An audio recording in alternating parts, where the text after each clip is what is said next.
conclusion, c'est-à-dire que bon, ce séminaire est sur migration et mouvements sociaux. Ce que j'ai essayé de dire, c'est qu'en fait, les deux phénomènes ont un petit peu, sont passibles un peu d'une même grille d'analyse, que dans cette grille d'analyse, il y a quelque chose qui est fondamental, c'est non seulement la montée numérique des jeunes, mais la montée extraordinaire des frustrations des jeunes, qui peut soit entraîner les migrations, soit entraîner les mouvements sociaux. Peut-être un dernier point pour dire que je ne vois pas beaucoup de relations entre les migrations et les mouvements sociaux en dehors de cette communauté de détermination.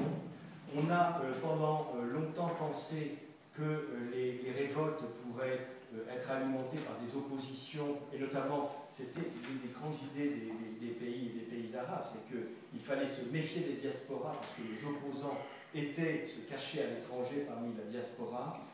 Ça n'est pas tellement ce que l'on observe aujourd'hui. On n'a pas observé que les diasporas aient joué le rôle que l'on pourrait avoir imaginé qu'elles puissent jouer dans les soulèvements des pays arabes. Tout au plus a-t-on vu des jeunes eux-mêmes représentant une jeunesse de la diaspora, avoir un rôle, tenir un rôle, et pas un rôle probablement de déclenchement de cela.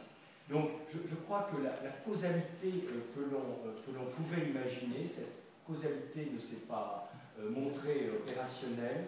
La deuxième question que l'on peut se poser, c'est est-ce que les révoltes vont avoir un impact sur le futur des migrations?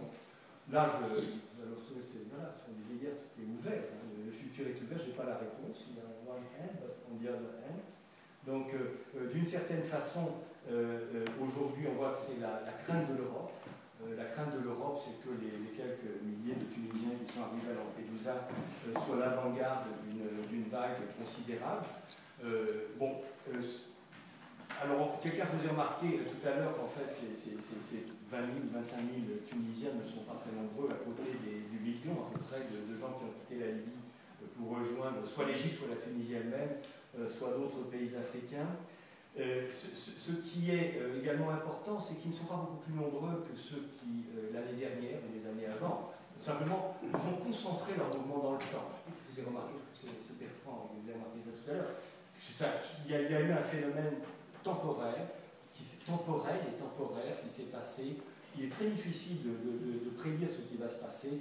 Clairement, tout dépendra de la capacité de ces révoltes à mettre en place des systèmes qui seront capables de répondre à l'extraordinaire niveau présent de frustration parmi la jeunesse, notamment en termes économiques, mais pas uniquement en termes économiques.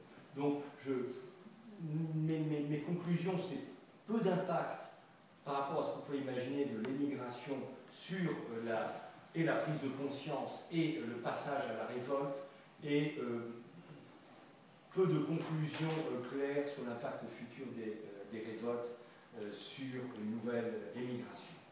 Ce qui est certain, c'est que par contre, cela a entraîné un certain nombre de crises en Europe, y compris la crise d'un des instruments importants de la construction de l'Europe, et la liberté de circulation, puisque j'ai entendu dire qu'aujourd'hui, on remettait en question les accords de libre circulation de la zone Schengen.